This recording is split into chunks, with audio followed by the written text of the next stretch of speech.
kita punya daun sup steak dari belakang dari belakang rumah. Wanginya. Wanginya. Ni. Ni. Carrot. Ayah, ni.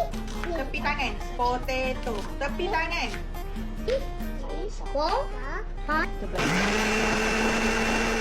Jadi warna hijau macam tu. Bukan dari itu.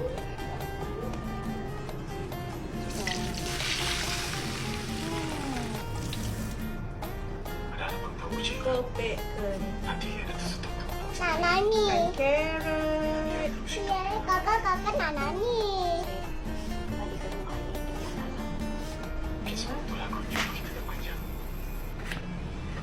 Tekan panjang.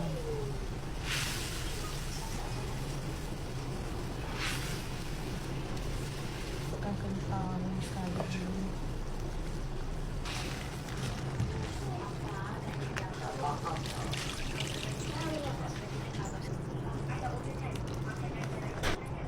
Apa salah Syakil, Umi? Betul dah. Allah. Umi nak tuang dulu. Dah siap?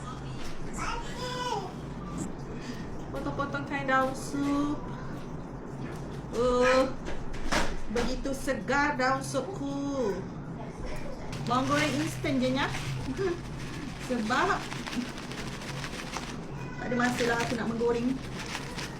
Wow! Mantap sekali.